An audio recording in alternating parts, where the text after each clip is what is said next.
you, Senator Paul. One of the things I agreed with candidate Barack Obama on was that he said in an interview with the Boston paper, we shouldn't go to war without congressional authorization unless under imminent attack. I had the chance to ask him about this after the administration chose to launch attacks on Libya.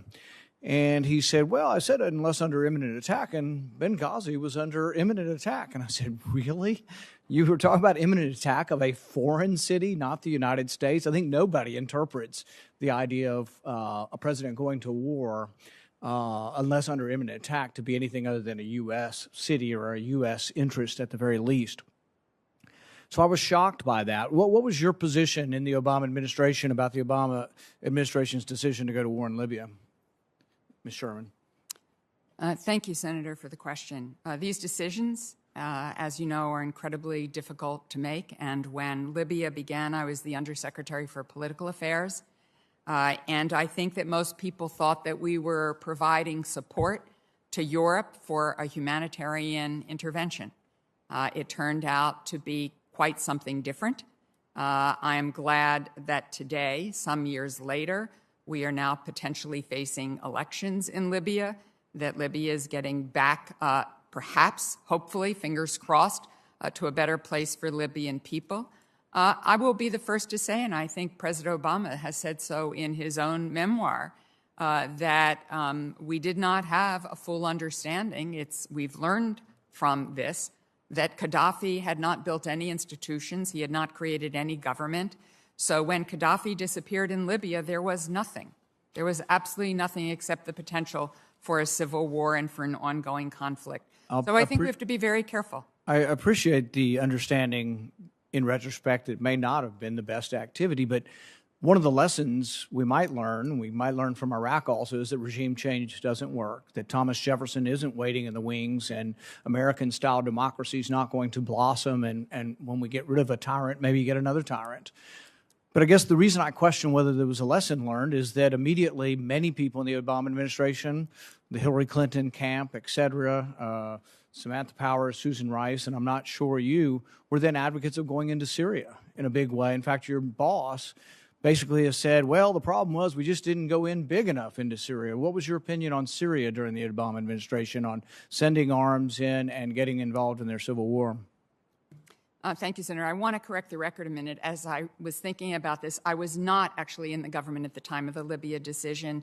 The reason it's so much in my mind is I was on the Defense Policy Board at the time, and we had a big discussion about Libya, and the Policy Board believed we should not create a no-fly zone in Libya. We should not help out. We had breakfast with Secretary Gates. On a Wednesday morning, he said, we are absolutely not going to do this, and on Thursday we did it. So that's why it's very fresh in my mind, but I was not in government at the time. On Syria, I was very torn. I thought there was a disaster happening in Syria and happening for the Syrian people. President Obama was very cautious because he understood that this was a slippery slope, that the American people were tired of war in the Middle East. And so he moved very, very carefully. It's a struggle in those situations when you see terrible suffering of people. So not an easy decision. I think he tried to be very cautious. But, you know, I think we have to learn some lessons sometime. I mean, many in the Democrat side of things learned the lesson very quickly, maybe just for partisan reasons. They didn't like the Iraq war and that it was a disaster. But really, it was a disaster. I mean, it's still an ongoing disaster. The whole tipping of the balance between Iran and the rest of the Middle East was tipped by, you know, getting rid of the regime in Iraq. And so it's this idea that we're going to make the world this great place for democracy, this Wilsonian idea, this naivete that, you know, we're going to get rid of a regime and it's going to get better, even in Syria.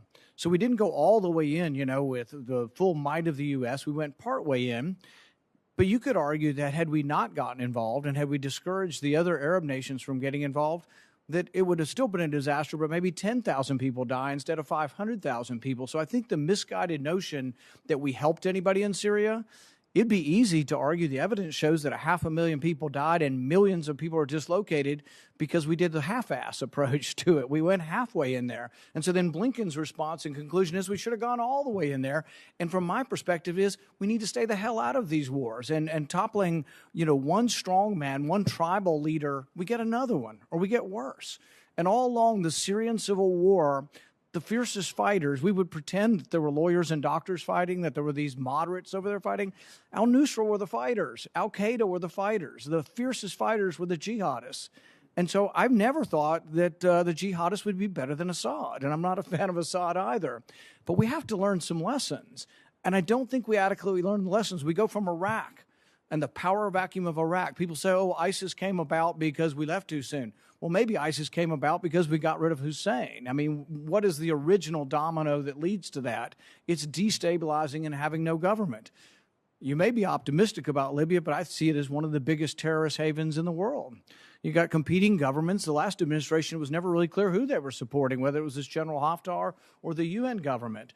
And the thing is it's muddled. We have all these people we give arms to who are then giving arms to both, to opposite sides in this Libyan civil war. Maybe we'd have been better off not getting involved, not bombing Gaddafi into oblivion, not thinking that he was some great saint, but knowing that there was at least some stability there. And I wonder if chaos is worse scenario.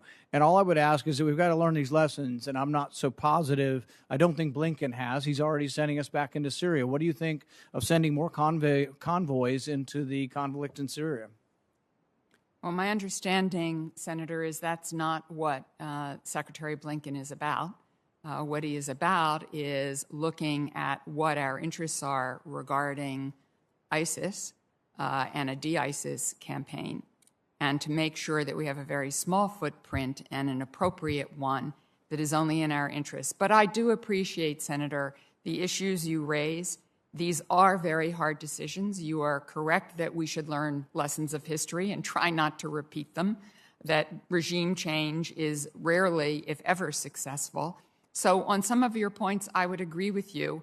I think, nonetheless, we do have American interests that compel us sometimes to use very precious blood and treasure, but no president, no Secretary of State, no Secretary of Defense makes these decisions without enormous consideration. And I hope as this administration goes forward with more and more consultation with Congress, as I think the chairman knows, finally, long overdue, there are now Title X notifications, pre-notifications to this committee, and I think that is a step in the right direction. I hope you'll be a constructive voice. All I will say is that the initial, we're bombing now again in Syria without congressional approval, and we're sending more convoys in there without congressional approval. It's a messy war. It's been going on forever. There's nothing good that's going to come out of our involvement. People say, well, U.S. lives are at risk. Yeah, because we put them there. We put them in the middle of a civil war that's largely over, but can continue if we keep putting troops into there to put our troops as a tripwire to get involved in a further escalation of this war. So I hope there will be sane voices, and I hope you'll be one of those. But I don't have a great deal of confidence that we've actually gone away from John Bolton. I think we've gone to a liberal form of John Bolton with your new boss, and that's something I'm very concerned with. Senator Murphy.